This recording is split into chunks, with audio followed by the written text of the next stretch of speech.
भर्ती निकलती थी और महाभारत के सारे रिश्ते वसूली के लिए निकल पड़ते थे। ये किसी से छुपा हुआ नहीं है। लेकिन विगत 5.5 वर्ष के अंदर अगर हमने प्रदेश के अंदर अपराध और अपराधियों के लिए जीरो टॉलरेंस की बात की, तो हम लोगों ने विगत 5.5 वर्ष के अंदर भ्रष्टाचार और भ्रष्टाचारियों के लिए भी उसी जीरो टॉलरेंस की नीति को अपनाया है। और उसी का परिणाम है कि आज प्रदेश का युवा अपनी योग्यता, अपनी क्षमता, अपनी प्रतिभा के अनुरूप प्रदेश के अंदर कार्य प्राप्त कर रहा है। और अब तो राष्ट्रीय स्तर की वे निष्पक्ष एजेंसियां जो देश के अंदर अनएम्प्लॉयमेंट की बात के बारे में निष्पक्ष विवेचना करती हैं, वे भी इस बात को कहती हैं कि उत्तर प्रदेश के अंदर विगत 5.5 वर्ष के अंदर अनएम्प्लॉयमेंट रेट 19% से घट करके केवल 2% तक सीमित रह गया है।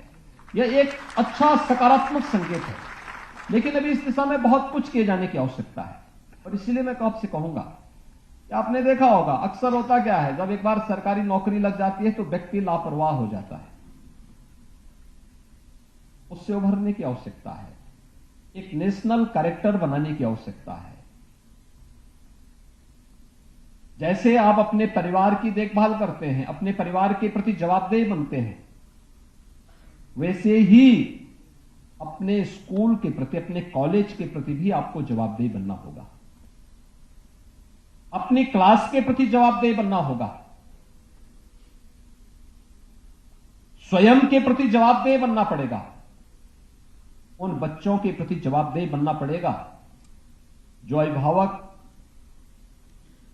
बड़ी आशा भरी निगाहों से, विश्वास से अपने पाल्यों को आपके पास पढ़ने के लिए स्कूल में या कॉलेजेस में भेजते हैं। लेकिन जब क्लास नहीं वहां पे हो पाती है, या शिक्षक बिना बताए गायब है, या फिर तमाम अन्य प्रकार की अड़चनें सामने आती हैं, उस विश्वास के साथ एक धोखा होता है। चाहे वह छात्र का विश्वास हो, चाहे वह अभिभावक का विश्वास हो, चाहे वह समाज का विश्वास हो या शासन का विश्वास हो। हमें उस विश्वास पर स्वयं को खरा उतरने के लिए तैयार करना होगा। और अगर हम उसके लिए अपने आप को तैयार कर सकेंगे तो सबसे पहली जिम्मेदारी हमारी यह बनती है। मुझे बहुत बार आश्चर्य होता है कि विद्यालय में शिक्षक भी हैं, छात्र भी हैं, लेकिन स्वच्छता के बारे में बार बार कार्यक्रम चलाए जाने के बावजूद भी वहां गंदगी देखने को मिलती है। हमारी जिम्मेदारी भी है उस विद्यालय के प्रति। हम अपने घर में गंदगी बर्दाश्त नहीं करते, स्वयं का कपड़ा पहनते हैं, साफ सुथरा पहनते हैं। तो जो विद्यालय हमें पहचान दे रहा है, हमारी आजीविका की व्यवस्था कर रहा है, क्या उसकी स्वच्छता हमारी जिम्मेदारी नहीं होनी चाहिए? हर एक की जिम्मेदारी होनी चाहिए। फिर जाता हूं, देखता हूं बहुत बार विद्यालयों में बड़े बड़े पेड़ जमे होते हैं, भवन के ऊपर जमे रहते हैं। उस भवन को नुकसान पहुंचा सकते हैं वो पेड़, लेकिन दीवालों में चिपके हुए उन पेड़ों को हटाने की ओर कभी नजरें नहीं जाती हैं लोगों की। अगर हम उसके साथ जोड़ सकें अपने को, उस विद्यालय के प्रति वही भाव हमारे मन में हो जो हमारा अपने घर के प्रति होता है, अपने देवालयों के प्रति होता है, अपने धर्मस्थलों के प्रति होता है, मुझे लगता है कि उसके माध्यम से बहुत सारी चीजें बोलने की नहीं होती हैं। व्यावहारिक जीवन में जो हम करते हैं वो अपने आप ही एक संदेश दे देता है, और वो अपने आप में एक आपका संदेश आपकी पहचान का आधार बन जाता है। दूसरा, डिग्री लेकर के नौकरी प्राप्त करना एक शिक्षक केवल यहीं तक सीमित नहीं है। उसके लिए अब एक विस्तृत क्षेत्र अब बन चुका है। आपने अपने जीवन में जिस फील्ड को चयन किया है वो जितना आसान दिखता है उतना ही चुनौतीपूर्ण भी है। आसान इसलिए क्योंकि हर व्यक्ति एक शिक्षक के रूप में आपके प्रति सम्मान का भाव रखेगा, आपने एक आसान प्रक्रिया के माध्यम से आपको चयन की प्रक्रिया के साथ जोड़ करके आपने नियुक्ति पत्र भी प्राप्त कर लिया है। लेकिन चुनौतियां इसलिए क्योंकि आपको अपने आप को साबित करना है। इसके लिए विभाग के स्तर पर या विद्यालय के स्तर पर कोई मैकेनिज्म हो या ना हो, लेकिन आपको अपने आप को तो साबित करना ही होगा कि सबसे पहले उस विद्यालय से जुड़े हुए उस हर एक छात्र के बारे में, जिन छात्रों के प्रति आपका दायित्व है,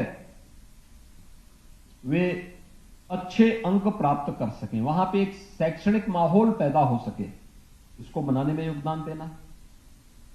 दूसरा, आप अपने स्तर पर ऐसा कैसे माहौल पैदा कर सकते हैं कि राष्ट्रीय शिक्षा नीति जो आदरणीय प्रधानमंत्री जी की मंशा के अनुरूप देश के अंदर न केवल शैक्षिक गुणवत्ता के लिए बल्कि हम नवाचार, शोध और विकास की एक नई प्रक्रिया के साथ उसे जोड़ सकें, उसके अनुरूप हम अपने आप को कैसे तैयार कर सकें, हमारा संस्थान कैसे तैयार हो सके, ये चीजें भी हमें उसके साथ जोड़नी पड़ेंगी।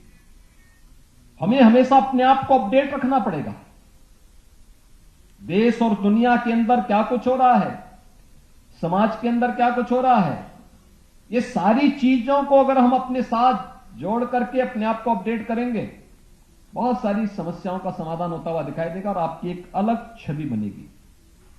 सम्मान के प्रतीक के रूप में लोग आपको देखेंगे। आपके सामने जीवन में आगे बढ़ने के लिए ढेर सारे अवसर होते हैं।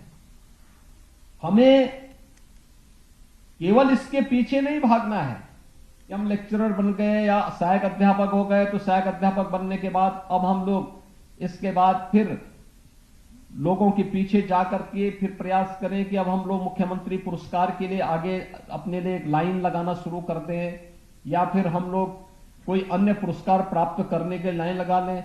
आपकी कार्य पद्धति आपको सम्मानित भी करती है, आपको पुरस्कृत भी करती है।